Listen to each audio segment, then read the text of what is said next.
be able to, or to be asked to talk to you tonight about building resilience during infertility, because it's something that we talk about a lot in counselling, and something that I personally believe and professionally I believe is absolutely crucial.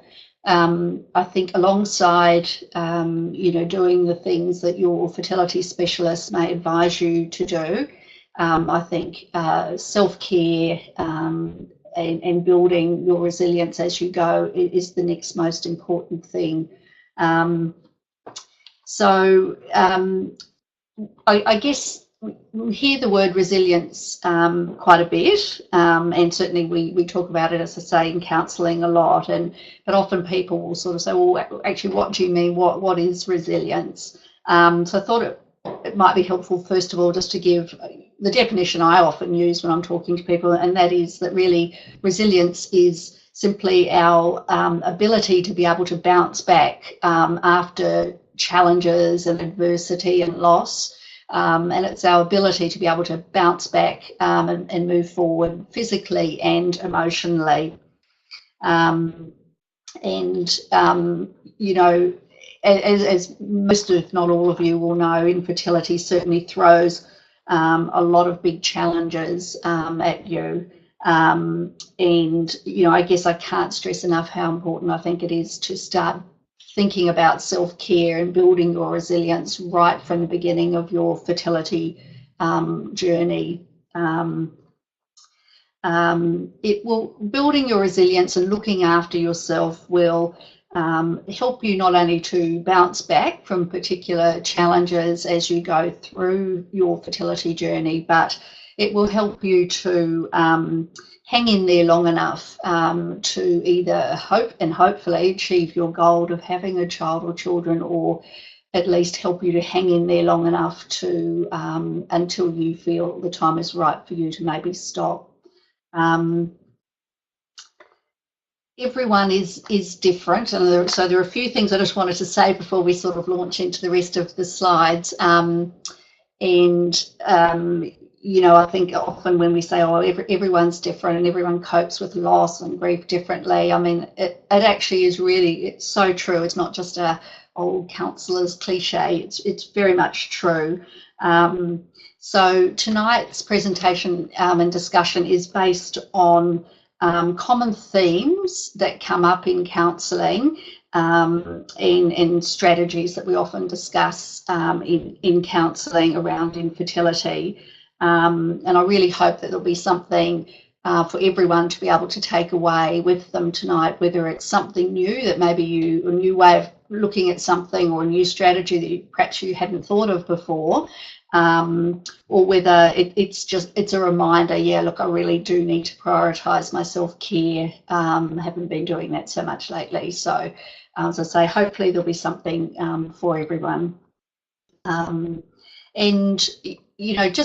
Please just take away what feels right and appropriate, suitable for you. And as I say, it won't be everything, but hopefully you can pick out some things that you might feel will work for you.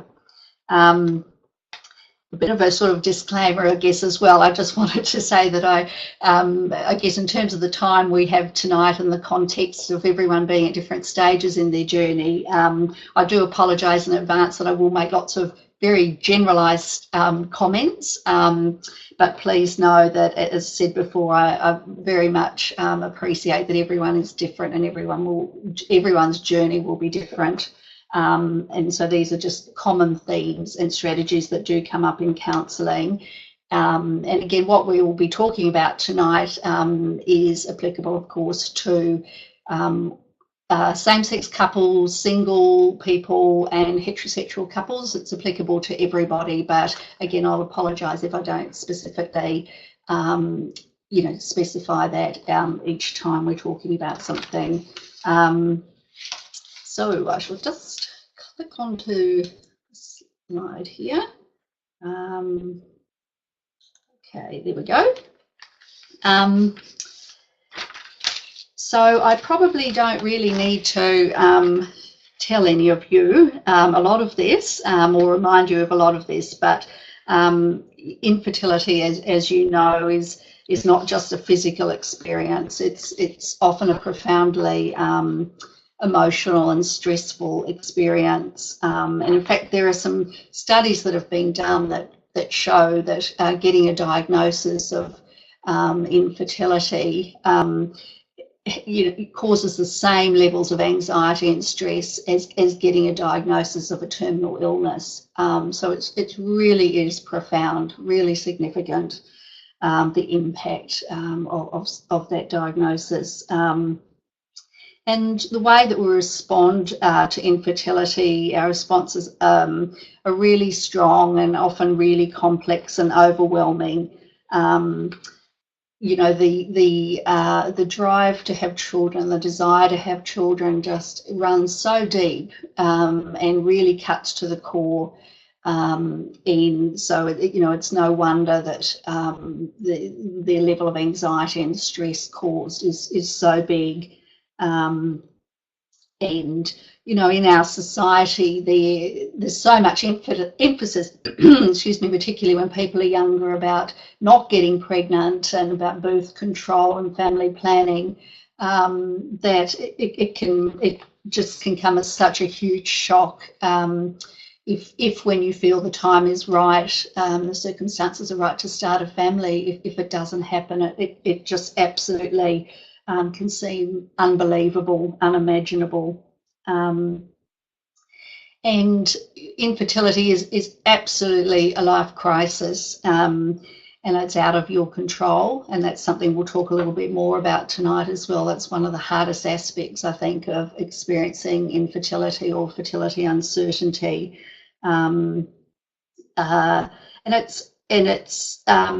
turns your world upside down, and it's you don't know how long it's going to go on for either. So it's again that uncertainty about sort of what to do and where to turn, and it can be really, really difficult to even know where to begin once you get a diagnosis. So where do you start? Often no answers, or a lot of the questions can't be answered. And that's incredibly difficult and frustrating to deal with, because again, it's human nature that we try and seek answers, we try and make sense of what's happening in our world, and when things like infertility doesn't make any sense, it's not fair and it doesn't make any sense. So, you know, it just absolutely turns the world upside down and sends us into a spin, and you can feel very overwhelmed and really isolated really quickly, I think, with infertility. Right.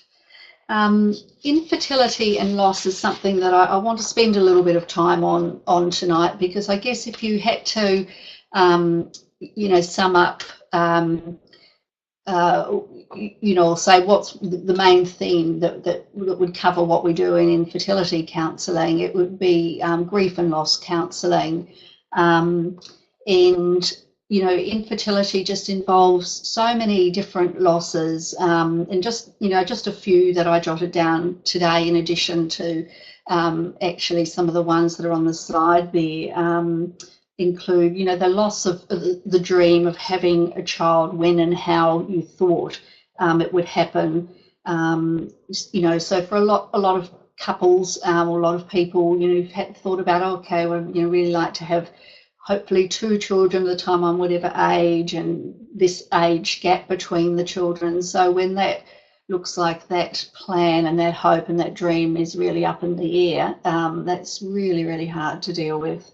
And quickly getting a diagnosis of infertility or fertility uncertainty leads to so much loss of privacy as well. You know, suddenly lots of tests and investigations and prodding and poking and you know, lots of different health professionals to have to deal with. So something that, you know, is usually such a private thing, you know, trying to start a family, trying to conceive, is suddenly, yeah, a lot of that privacy is lost, and that's really difficult.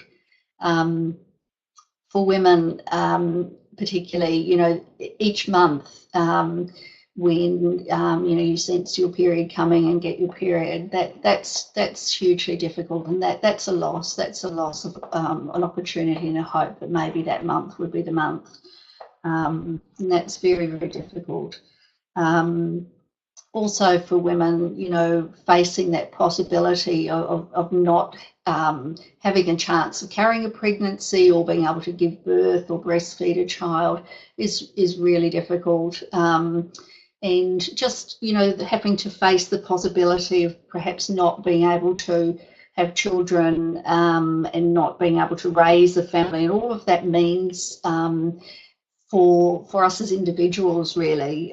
So for some people, you know, just lots of loss of anticipated, you know, time teaching children things, passing on family, the family line, all of those things that you look forward to and hope to be able to share with a child or children as a parent is all, again, all very much up in the air. Loss of self-image and confidence and self-esteem. Again, I probably don't need to really remind you of that. It's something that most people going through infertility really struggle with. You know, some of the strategies, hopefully, that we'll talk about tonight can help, I think, with some of those aspects of a loss experience with infertility. And of course, there are many other losses. Many people will experience a pregnancy loss, a miscarriage, or perhaps an ectopic pregnancy or biochemical pregnancy during infertility. Loss of embryos, you know, every time an embryo doesn't survive thawing, for example, or doesn't result in a pregnancy, that's a huge loss, a loss of opportunity, a loss of a much hoped for chance for that month. Lots of other layers to the loss experienced with infertility, and they include, you know, financial losses as well. You know, having to put so much money often into fertility treatments can really, you know, put a bit, you know, a dampener on being able to do other things that you'd maybe hope to be able to do at this stage in your life. And for women particularly, again, often loss of career and job opportunities as well, that, you know, you often put jobs and things on hold, or promotions on hold, because you're not sure sort of if and when a pregnancy is going to happen, or what's, you know, treatment's going to be offered, etc. So again, a lot of uncertainty and often a lot of loss around those aspects of life as well. And for men, you know, many of those losses experienced by men as well, and, you know, that chance of, again, just wanting to be a father, wanting to share in the joy of pregnancy and childbirth, and all of that is a huge, huge loss for men. And in counselling, often what we do initially even is just to acknowledge all of the thoughts and feelings associated with all of these losses, and see them, you know, for what they are, which is very much part of a grieving process, and, you know, an integral part of that grieving process, and the process of change, because life's not as it was, not as we thought it was going to be. And I guess a couple of little footnotes, if you like, here about grief as well. You know, again, I can't emphasize enough how important it is, as you go through a fertility journey, to have opportunities to express your grief with others who understand the losses involved with infertility. So, you know, other people through Fertility New Zealand and fertility counsellors, it's really important to have those opportunities and not try and, I guess, fast forward through them, or be hard on yourself and not give yourself those opportunities to let that grief come out and to process that grief. I think it's particularly true with the losses associated with infertility, because they're often losses that people who maybe haven't had the experience of infertility don't recognise and acknowledge in the same way that the people who do get it, who do know what you're going through, understand what you're going through, will acknowledge. They're often losses that we refer to as disenfranchised losses or disenfranchised grief. So losses that aren't so obvious to others, perhaps. Another reason that it is really important to have opportunities to express your grief and not sort of hold it in is because otherwise, with the layers that can be added, to your grief, the many layers that can be added as you go through fertility uncertainty.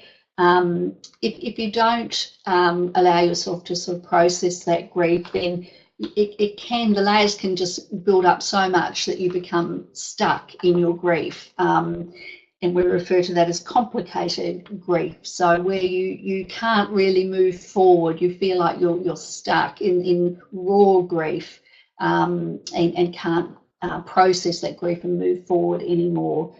So again, counselling can help just to work through some of those layers and help you to be able to move at the pace that you feel able to through that grief, so that you don't forget grief. And moving forward through grief doesn't mean that we forget what's happened, but it means that we've been able to integrate that loss and experience into our lives and carry it forward in a manageable way with us. So rather than it feeling all-consuming, it's still here with us, but as I say, you feel like you can move forward. But we do talk to a lot of people in counselling in the clinics who the layers have just built up so much through their fertility journey that they may have become stuck in that grief and need some support just to gently move through that and be able to shift in a forward direction.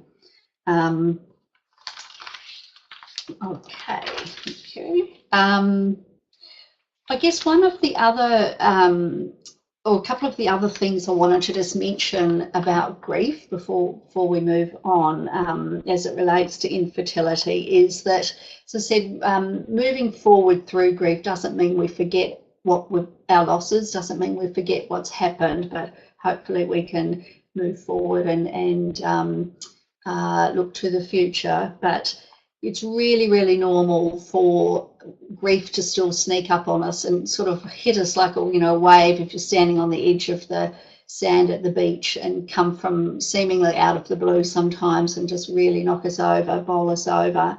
And that's really normal in grief. A lot of people that I talk to are worried there might be something that sort of triggered them or reminded them in some way. They're not even conscious of it, but it's caused them quite an emotional reaction. So it's really important to know that's really, really normal.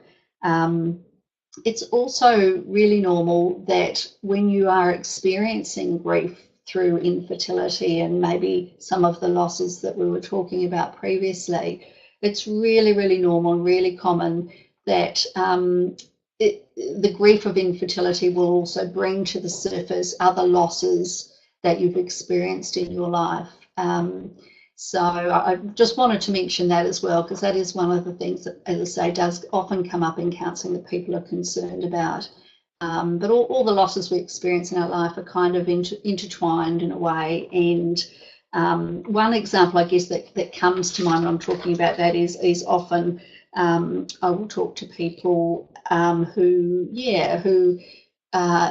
in terms of their grief, it's brought to the surface about the loss of a parent, for example, and that's often tied into such sadness that perhaps the parent they've lost or parents they've lost are not here to see them hopefully become parents. So they're just a couple of little footnotes, as I say, if you like, in terms of grief, but I think really important things just to keep in mind. Loss of control, loss of a sense of control is something, is a theme that I think most, if not all, people going through fertility uncertainty experience, and again, certainly something we talk a lot about in counselling. And the feeling of loss of control is really, really horrible feeling, really difficult to deal with. And again, it's as with so much of what you experience with infertility, it's again, it's the feelings that really cut deep and really are hard to deal with, because it's our nature, it's in our nature as human beings to want to sort of have order and control and know what we're doing and where we're going, and to be able to get answers and information and explain things and figure out why things are happening. And infertility is so difficult because it's an experience that you largely can't control, and that you just may not have many answers for why it's happening. And usually it's nothing that you could have done differently, nothing that you have done to cause it. So it's really, really difficult emotions that come up. Please remember all the things that you are doing to try and help with your fertility, and try and focus on those things. So try to focus on, as much as you can, on the things that you can control, and that the positive things that you are doing. So, for example, some of the things that you can control are doing the things that your fertility specialist recommends that you do to help your fertility chances, and making sure that you have a really good self-care plan and that you stick to it, and asking those around you, your support people, to help you stick to that self-care plan as well. I think to increase, even in a tiny way, that sense of control, I think it can help when you're going through infertility to say focus on things that you can control, and try and do some things, plan some things that you actually can put on a to-do list and tick off. And look, they might be the smallest things. It may be, spring cleaning a particular room in the house, or, that's just a very tiny example, but it can be the smallest of things. But it really does help, even a little bit, just to be able to tick that off and say, right, well, that was my goal for, the weekend, and I managed to do that. Or planting a herb garden, or planning a weekend away, planning to do something that you enjoy, and maybe that you're good at as well. Just have some things, as small as or as insignificant as they may seem.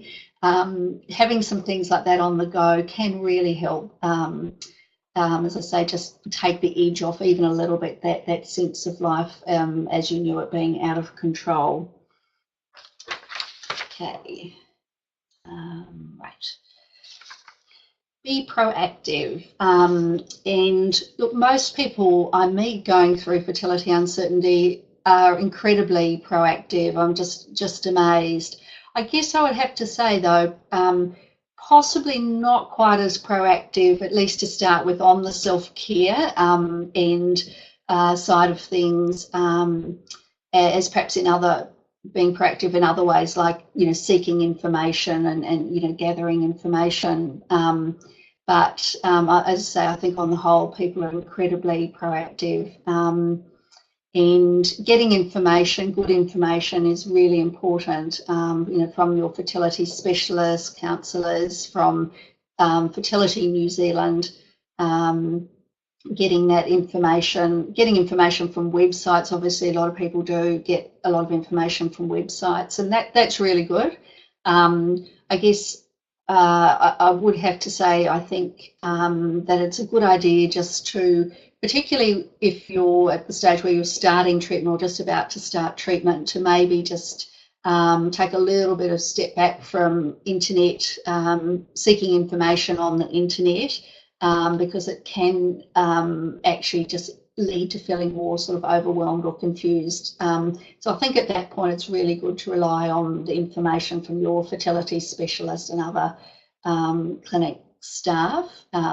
There's actually a couple of studies that I'm aware of already that have been done that show that a lot of internet use and a lot of general sort of chat room interaction, particularly when people are going through treatment, fertility treatment, actually increases levels of stress and anxiety. So say definitely the internet and chat rooms, etc., absolutely have a place. But just to be aware of that. And I think, again, one of the terms that we use a lot in fertility is balance. As much as you can, just balance, getting information in those sort of places with talking to people through Fertility New Zealand who have been through or going through similar experiences and will really understand and really get it.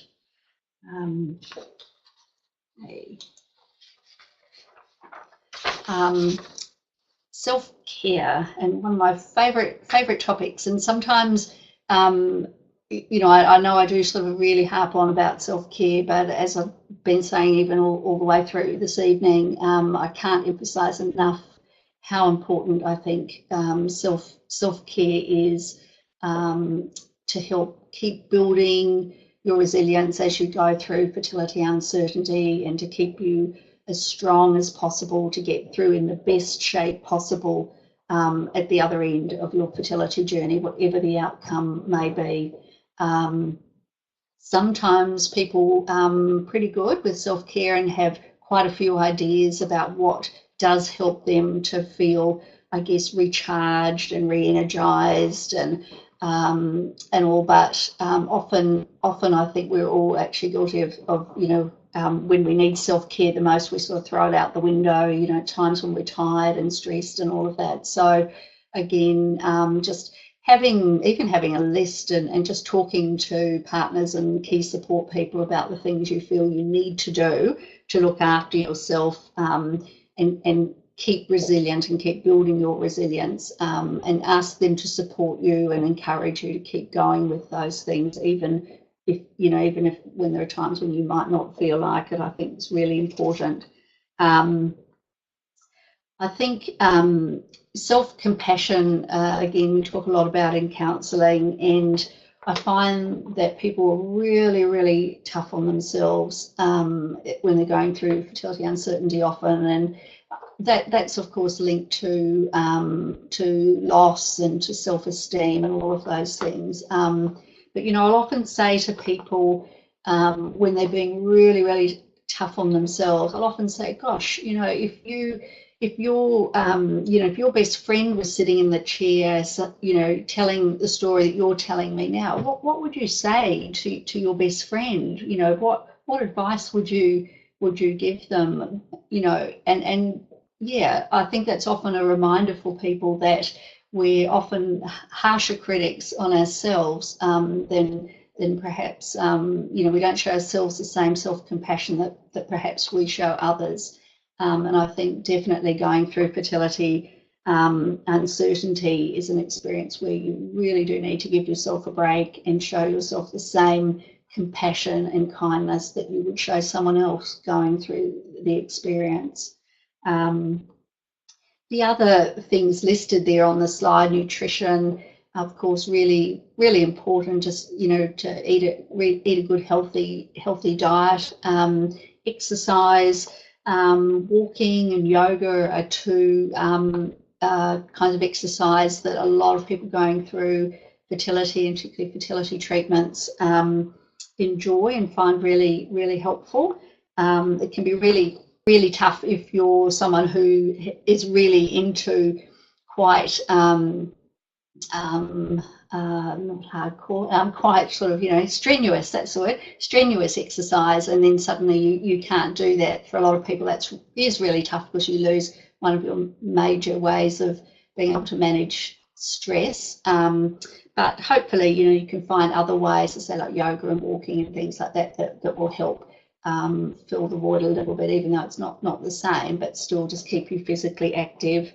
And having fun, no easier said than done when you going through fertility uncertainty, and particularly going through treatment. But just again, just even simple things, going to a movie, having a short break away, walk on the beach, cooking a special meal, just whatever you do whatever things you do that you enjoy. Just really make sure you factor those in, as well as some pampering. Massages aren't for everybody, but lots of people do find massages are really, nice way to treat your body when you're going through fertility uncertainty, and again, particularly when you're going through treatment, when your body's, not getting a lot of not so nice things done to it. Something nice for your body, like a massage, can be really lovely and very refreshing.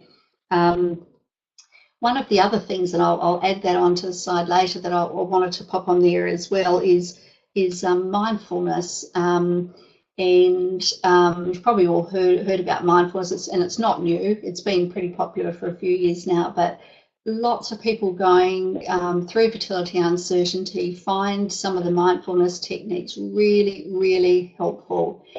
So if you haven't tried it, I'd really urge you to give it a go. There are some good apps. For example, Headspace is one of the really good mindfulness apps, and you get, I think it's 10 free sessions before you have to pay anything. So you can give it a good go and see if it's something that might work for you.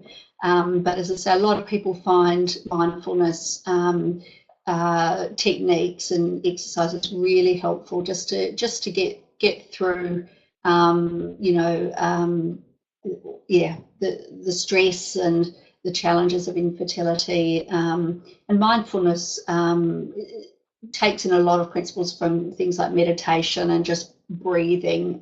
They're some of the key sort of aspects of mindfulness, can really make a big difference.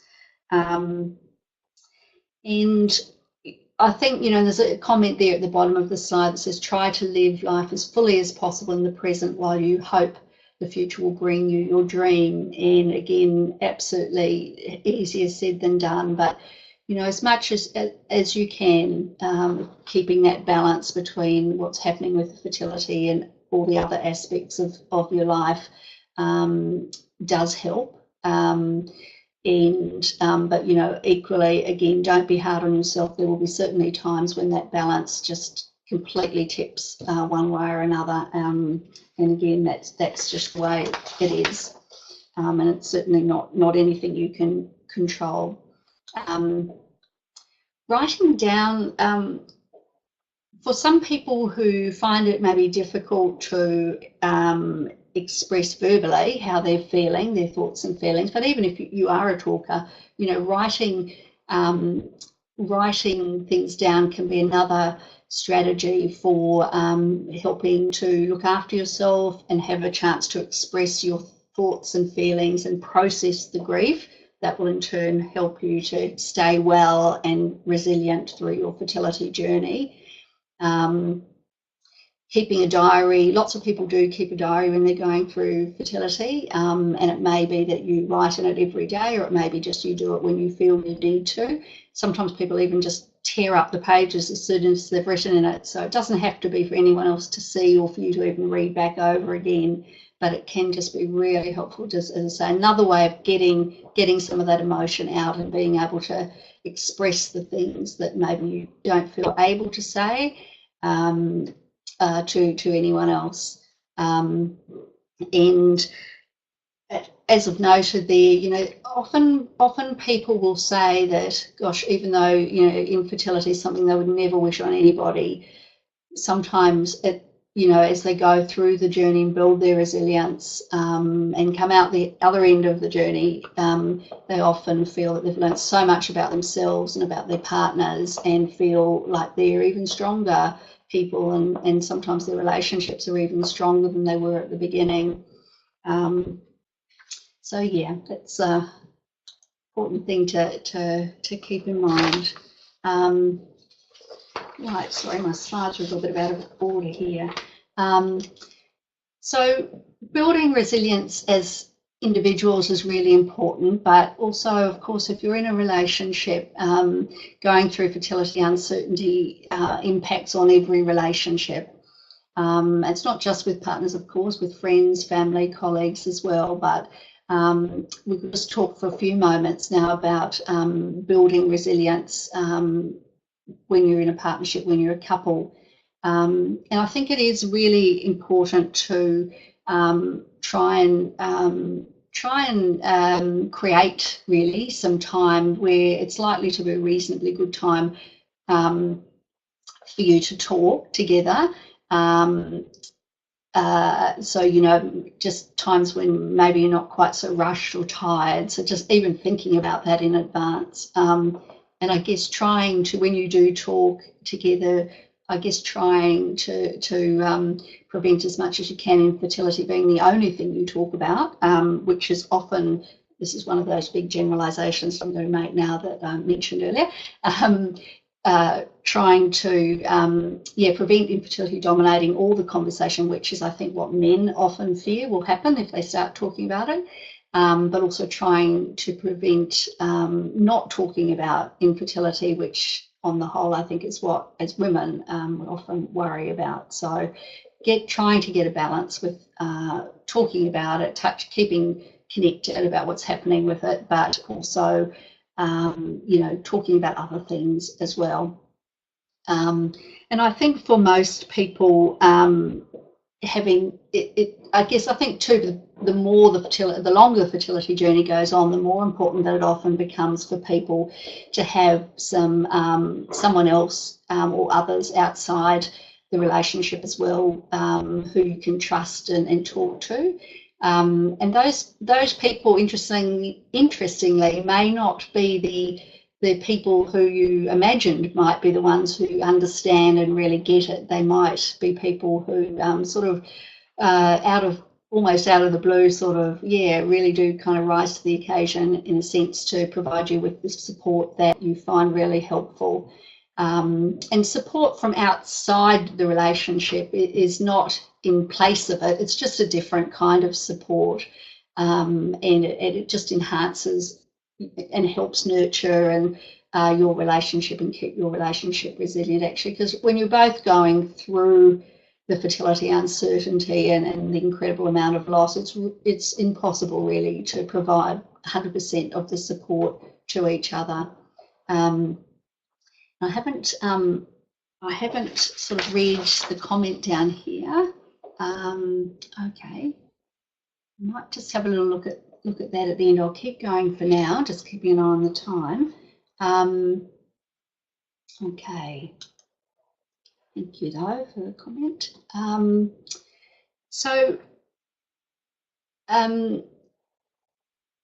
and women, I think, often deal with things differently, and fertility uncertainty is certainly one of those experiences, I think, again, on the whole, in general, that men and women will tackle things quite differently.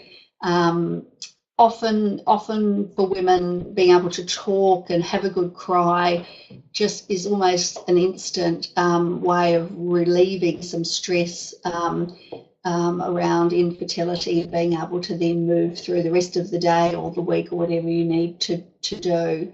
But it's often really hard, I think, to find a good listening ear. And again, it's human nature that when someone we love or we care about is in pain and they're suffering and they're upset, that we want to try and fix it for them and make it better. And again, it's not, you just can't take all of that away and just fix it. It's not an easy fix with infertility. So, so sometimes others as well, they apart from trying to give advice or fix it for you, may also not feel comfortable, you know, if you're wanting to have a good old cry on their shoulder, or may not quite understand how comforting that is, just to be able to get some of that emotion out with a good old cry or just, you know, a hug.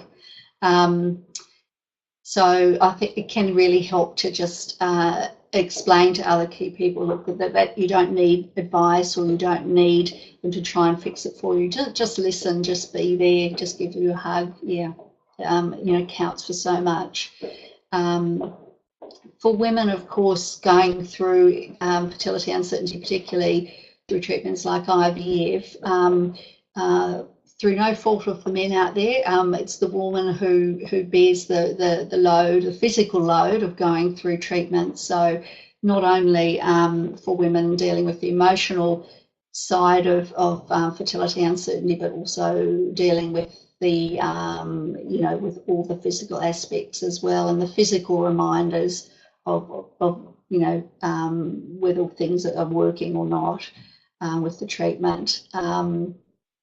I think often, in my experience anyway, I think often women will experience the grief and the depth of loss of infertility earlier than men. Often it will sort of catch up with men a little bit further along, I think, in the journey. But as I say, that's certainly not going to be the case for everybody. People will respond differently. Men, in terms of men coping with infertility and men's experiences, say often men will feel they just want to fix it. They just want to try and make it better, and that's their instinct and that's their urge to want to do. And often when I talk to men, particularly when I talk to them on their own, they will say that they just feel so helpless, and even use words like useless, because they can't fix it for their partner and take away the pain. And you know, I think that that's really, really tough for men. And usually, again, particularly when I talk to men on their own, they will say that the hardest part of the whole infertility journey is seeing their partner going through the physical and the emotional pain. Often men, I think, can feel left out of the treatment process, and I think that's something that we've tried to improve on from clinic in terms of clinic staff point of view in recent years as well, making sure that partners are included, more included in the treatment process. I think it can be helpful too, and help men to feel more included if they are reading all the material and attending as many of the appointments as possible, and even taking some of the phone calls from the clinic and that kind of thing, helping with injections, all of those things. I think it's really great to be able to sort of share the burden a little bit and work as a team. Often the next point, I guess, I think for men, often they do connect fertility with sexuality, and I think often just in general too don't talk about things like fertility and sexuality perhaps as much. Not that it's easy for women to talk about those things, but I think in some ways it's even more difficult for men to talk about those things with their friends. So that, I think that's often quite hard for men to actually have those opportunities to be able to talk about how they're feeling. The support role, as I said, always really try and encourage men and support men to never underestimate that you're doing this as a team, and that support is absolutely crucial.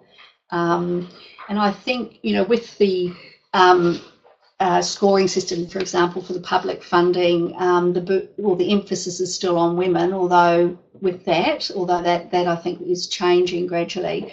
But I think it is really important for partners to be fully supportive and involved in making sure that they're doing what they can as well in terms of lifestyle changes, healthy weight and exercising, and supporting women with eating a healthy diet and all of those things, so that you are doing this as a team, and so that there can't be any room left or any window left open for possibility of regrets or blame later on. It's really hard if one partner feels that they're putting in all the effort with those things, the lifestyle factors, but the other partner's not sort of doing their bit. And I guess particularly in the last sort of 3 years, we've learned a lot more about how some of those lifestyle factors have more of an impact on men's sperm than we thought a few years ago even. Okay, I'm sorry I'm running over time. I'll try and speed up a little bit here. Okay, so I guess one of the other ways that I think is really important to take care of yourself and in turn to build your resilience and stay as well physically and emotionally as you can through your fertility journey is just by being kind to yourself again around special occasions. One of the hardest aspects of going through fertility uncertainty, I think, for most people is just being around, sometimes surrounded by other people who are or by people who are pregnant and having children, and just feeling quite, as I say, surrounded by that. And it's really hard because it doesn't, you know, you can be happy for those people, for someone else, but still have feel really, really sad and even jealous that that's not you in that situation yet. And that's not a nice way to feel. And often people will you know, talk about feeling like, oh God, you know, that they mustn't be a very good friend or family member anymore if they've got those feelings. But they're really, really normal feelings, and it doesn't mean that you're not, you know, you're not the same person that you were in that sense. You're still a nice person, but it is just really, really tough to deal with a lot of those social situations. So just be really, please be really kind to yourself. If you really can't feel like you can't go to a particular event, don't go. If you feel maybe on the day that you can go for a little while, just go for a little while and then just leave. If you feel comfortable to, you know, talk to the person who's organising the event in advance and just explain to them a little bit about how you're feeling, that can sometimes help. But otherwise, just do what you need to do to look after yourself, and don't push yourself. It's really normal to have to, you know, just really sort of go with what you feel you can manage at the time in terms of social events and Mother's Day and Father's Day, family events and all of those kinds of things. And of course, with Christmas coming up as well, it can be, so I'm just looking for the next slide, there we go. I wanted to just touch on this briefly tonight because, you know, Christmas can be a particularly difficult time of year, and again, as part of your self-care and looking after yourself so that you build your resilience and stay well, really good idea to plan in advance for Christmas and what you feel you need to do. It may be that you feel like you need to just get away completely and just skip Christmas this year. Or it may be that you might have a little bit of a get together with family in advance of Christmas, a week or two before, or maybe that you go for a little while on Christmas Day but then go off and do something else with other people. But again, just being really kind to yourself and having a plan in advance, and not pushing yourself to do more than you feel you can manage emotionally at the moment. It's really normal to not feel like you can jump in boots and all to embrace the Christmas and holiday season, given what you're dealing with and what you're going through, and how much of a focus there is on children, you know, and family around Christmas. Okay, so look, I'm going to probably just skip. The next slide is really just about things that you can take control and choose not to do around Christmas time as well. And some of those things are include, you know, you can choose not to go to large shopping centres and put yourself through all of the Christmas hype at those places. Please don't feel guilty if you feel you can't participate in the usual Christmas celebrations. Remember each other if you have a partner, and just the other key people who maybe have supported you during the year, and spend time with them and just acknowledge the support that they have given you, and do what you feel you'd like to do to have some fun or just to relax and recharge, whatever you feel like you need to do. And again, don't be hard on yourself, you know, that you can, you know, have some treats as well. And just just look after yourself. So look, I'm sorry that I've run over time terribly there. I think I'm just going to read the comments here briefly, and feel free just to post any other questions or comments or suggestions that you might want to share with others. Oh, that's great.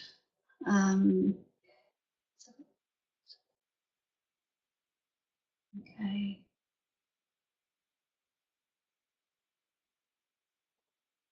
Yeah, that's really hard. So the comment from Kate, thanks Kate and Tom for putting up your comments. And look, it is it is really, really difficult, I think, for whichever, if I guess the medical issues with fertility for with one or other partner, it's particularly difficult for that partner.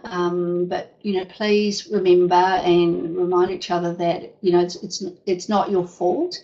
There's nothing you could have done, and nothing that you did to cause the situation. And again, maybe with some time, I think it's important to remember that the infertility or the fertility uncertainty is a part of your life and a part of your lives as a couple, but it doesn't define you. It doesn't define who you are as a person, as a man, or doesn't define you as a couple.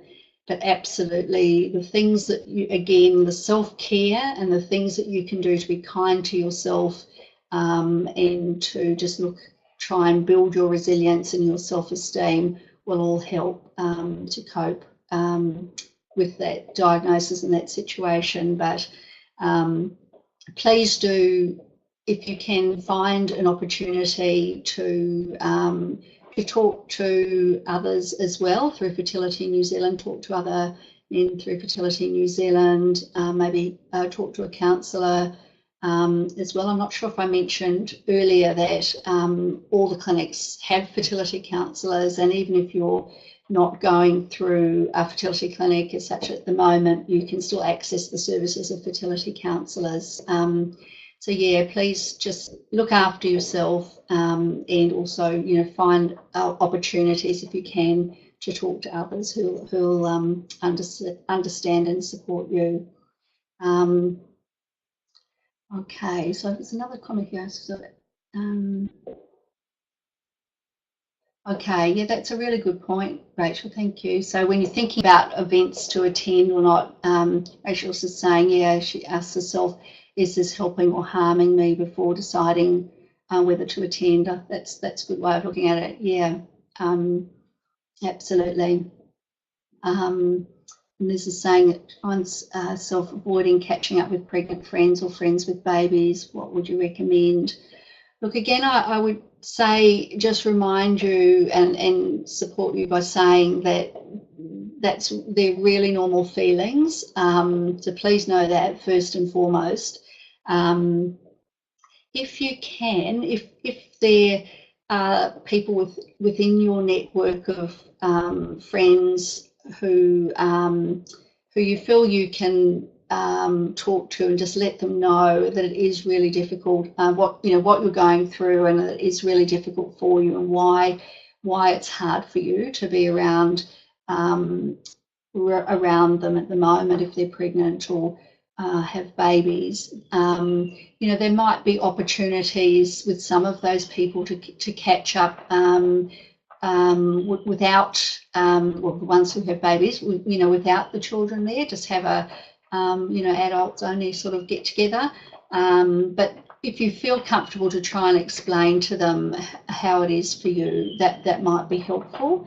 But please, again, just be really super kind to yourself, and perhaps gravitate more towards spending time with people who aren't pregnant or don't have babies at the moment. Create some opportunities to spend a little bit more time with those other people, even if they're not going through infertility themselves. People who maybe just aren't pregnant at the moment and don't have children. So Kate and Tony, that's nice. Okay, big secret that we're going through. Only close family and friends know, makes it tricky. Yeah, look, it is really tricky, and the decision about who you talk to about your fertility situation and how much you tell them should be totally up to you. Just talk to who you feel comfortable and supported by when you talk to them, and share as much information as you feel comfortable to. I think, again, can't encourage you enough to make contact with Fertility New Zealand, to talk to others that have been through and going through infertility who will really, really get it. And you won't have to explain, what you're going through and how it feels. So just, if it's only a few people in your usual network that know at the moment, and that's what you feel comfortable sharing at the moment, reaching out through Fertility New Zealand is a really great way of just getting some extra support around you that you need, that everybody needs going through infertility. And again, having a chance maybe to talk to a fertility counsellor, because it's confidential, you can say whatever you want. Don't have to worry about other people's responses and feelings. So encourage you to do both of those things just to boost your support network. So Kate and Tom are saying, in the same boat as Rachel, especially being in a job where I'm the manager of an early childhood centre. Oh my goodness, that's so hard. Yeah, I can't get away from babies or pregnant mums. Oh look, that's really, really difficult when you're around children all the time for your job. And I'm not going to say, well, quit your job, find something else, because obviously it's not that easy to do, and particularly when you're dealing with fertility uncertainty, it's so hard to make those kind of decisions, even about changing careers or changing jobs. I guess when you're at work, a couple of things that come to mind would be that, if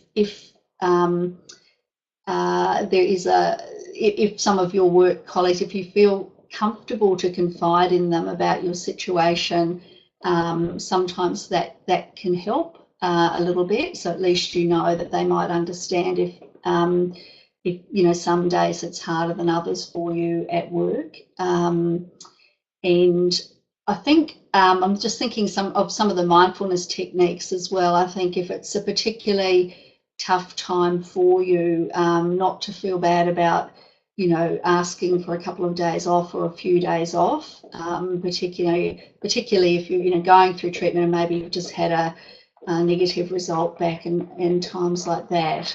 So don't feel guilty about asking for some time off, because everyone needs time off work, even at short notice, for different things at different stages in our lives. So don't be hard on yourself about that.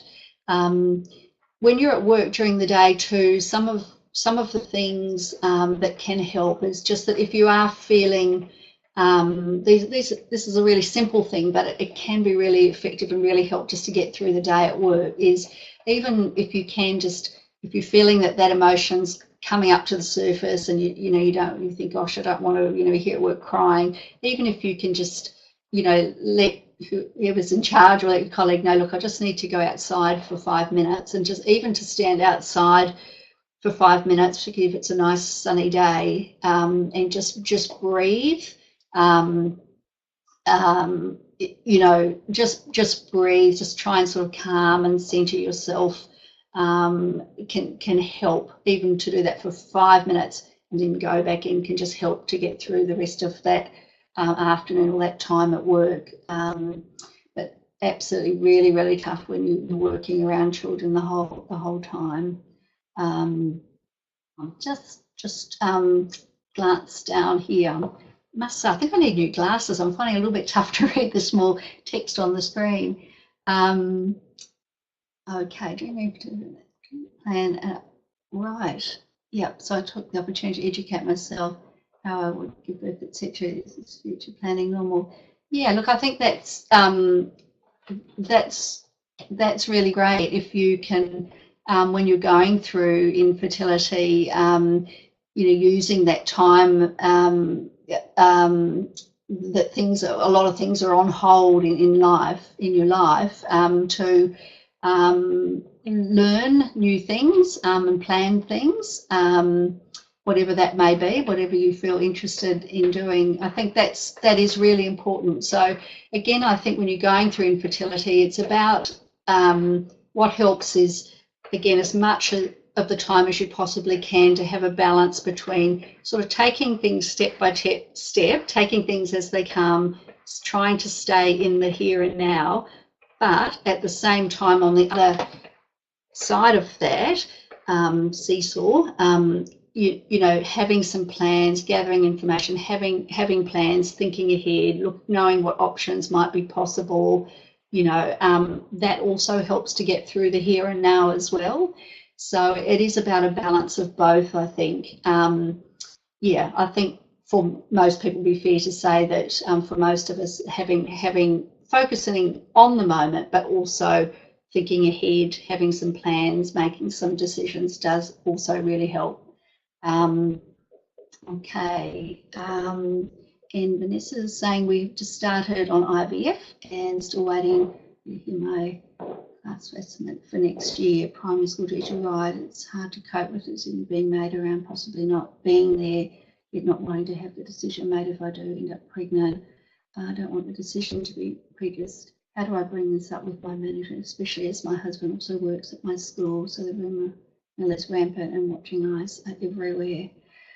Yeah, look, it's really, it is really tricky. And again, I guess I would say to you, Vanessa, don't be too hard on yourself. All you can do is make your decisions based on what you know now. And this is so much uncertainty with infertility about if and when things are going to happen.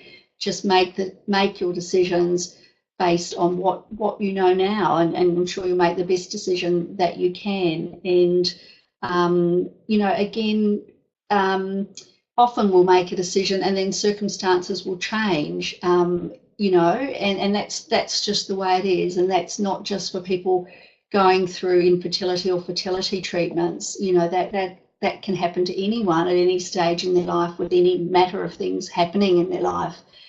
So again, please don't be too hard on yourself, just with what you know at the moment. Please just, yeah, make the best decision that you can for here and now, and not try and predict what might be happening, you know, a few months down the track or a few weeks down the track.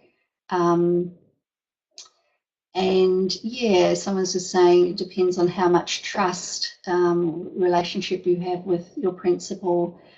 Look, that does make a huge difference. It really does. And again, you just have to gauge what you feel, how you feel about that relationship. I guess I would urge you not to feel that you have to share more than you feel comfortable to share, though. Because again, everybody will have changing circumstances. You can't necessarily predict what's going to be happening in the months ahead. So just go with what you feel comfortable with, and don't feel that you have to share more of your personal situation and circumstances than you feel ready to at this stage. But yeah, they're all really, really tricky aspects of going through infertility and uncertainty. Yeah. I hope I haven't, and I do apologise if I have missed anyone's comments there. As I say, I think I might need new glasses, though. The print's a little bit small for me, but I apologise if I have not accurately read or missed any comments. There was one, Rachel, any books that are used to explore this area of resilience more? Yes, look, for sure. There are some really good things written about resilience, and if Nicola, I can forward some information to you, or otherwise people are really welcome to contact me directly at either Fertility Plus or Repromed. But yeah, I do have a good book and resource list that has some really good things included on all aspects of infertility, actually, but including resilience and how to build resilience. Yeah, thank you. Thanks, Nicola. Thanks so much, Fiona. I think that's it for questions and comments, but that was such a helpful session, I'm sure, for everybody who attended. So thank you so much on behalf of everybody who is listening tonight. You're very, very welcome. Thank you, everybody. And we hope to see you tomorrow night at 8 p.m. for Dr. Guy Goodix, talking about fertility treatment. Thanks, Nicola. Thanks, everyone. Thanks, Fiona. Bye. Thanks so much. Bye. Good night. You're welcome. Good night.